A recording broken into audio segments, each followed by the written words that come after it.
Mr. Foreign Minister has to make a short statement. Mr. Gujral. Please, after this, I'll come. Don't worry, you keep quiet, be patient. You will get chance. Mr. Speaker, sir.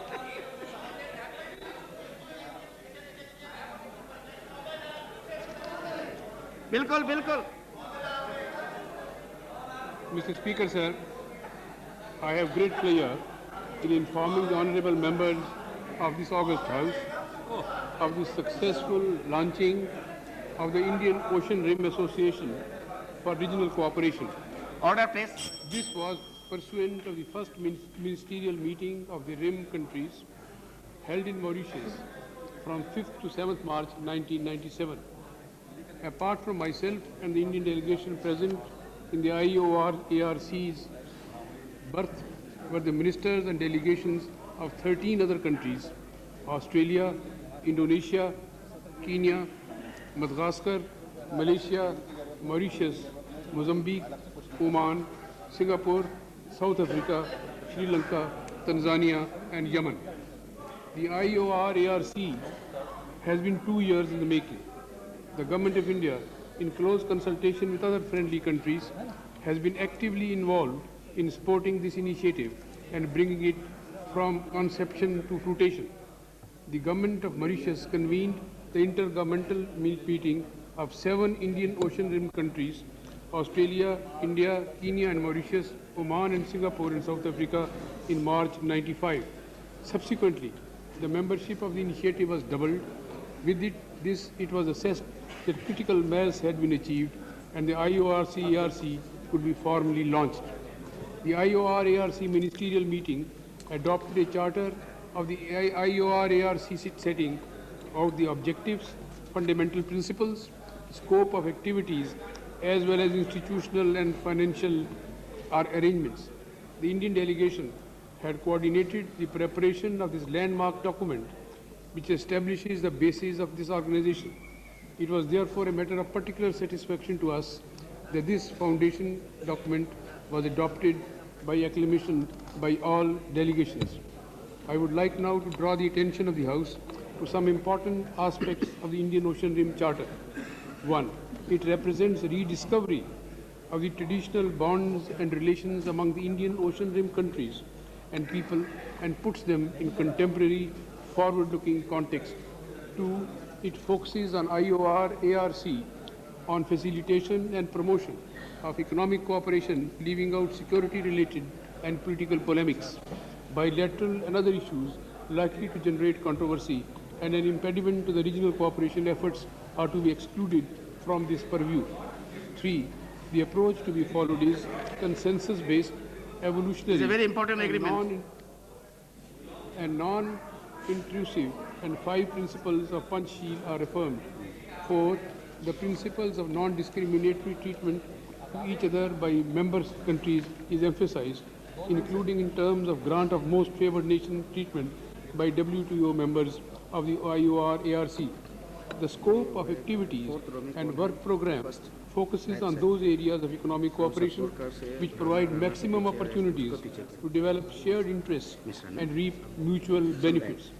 These include, in particular, trade facilitation, promotion and liberalization, investment promotion, scientific and technological exchanges, tourism, development of infrastructure and human resources, and movement of natural persons and services providers on a non-discriminatory basis. 6.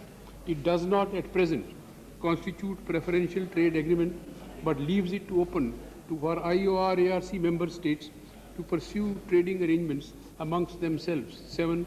The Charter provides for Council of Ministers and the Committee of Senior Officials to be assisted by Indian Ocean Rim Business Forum and the Indian Ocean Rim Academic Group to steer and coordinate the activities of IORARC. This tripartite consultative structure is a unique feature of this organization. A secretariat of IORARC is to coordinate, service and monitor the implementation of the policy decisions and work programs.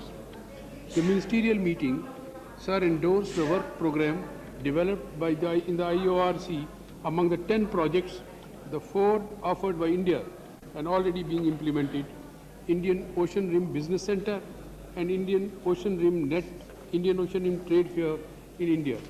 Establishment of IOR chair in the Indian Ocean Studies and associate fellow programs are undertaken for investment and facilitation and promotion, as well as work trade, creating job ventures. Our projects evoke great deal of interest and participation from other member states, and we have also offered technical and project assistance where required to member countries under our ITEC program. We are participating in the project on marine transport, human resources development, and cooperation in standards and accreditation offered by other IORC members. The ministerial meeting also agreed to establish a nucleus secretariat of this organization in Mauritius in recognition of the valuable and pioneering role Mauritius has performed. All members are to contribute equally in operational costs of this pilot mechanism and also depute officials to man it. Applications for membership of the IORC ARC have been received from 7 countries: Bangladesh, Iran, Pakistan, Seychelles, Thailand, Egypt, and France. Additionally, France.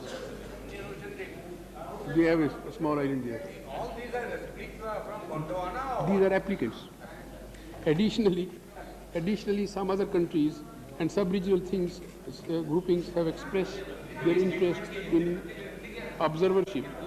We are gratified that so many countries have expressed interest in the IORC or ARC, which is a recognition of tremendous importance of this association.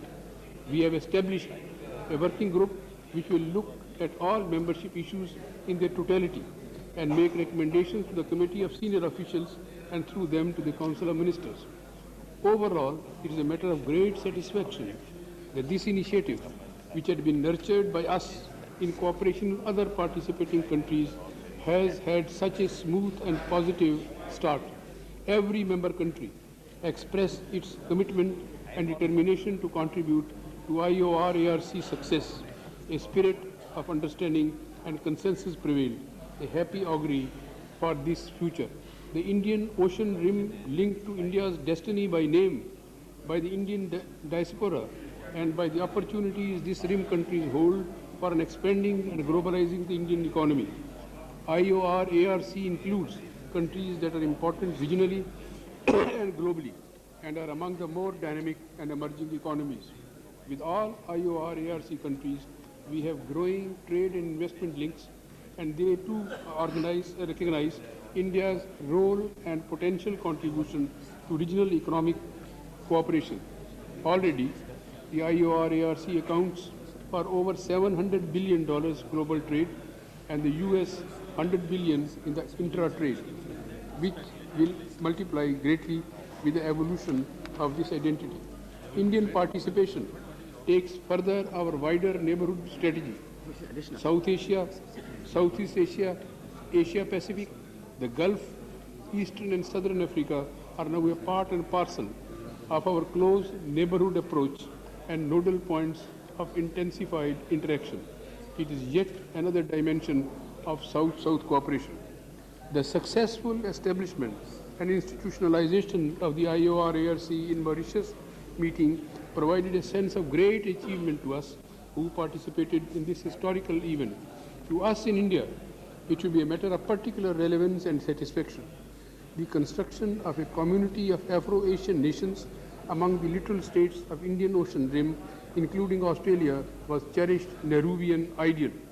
It is particularly rewarding and apt that we were able to realize this vision in a significant manner this year, where India is celebrating 50th anniversary of its independence. Thank you.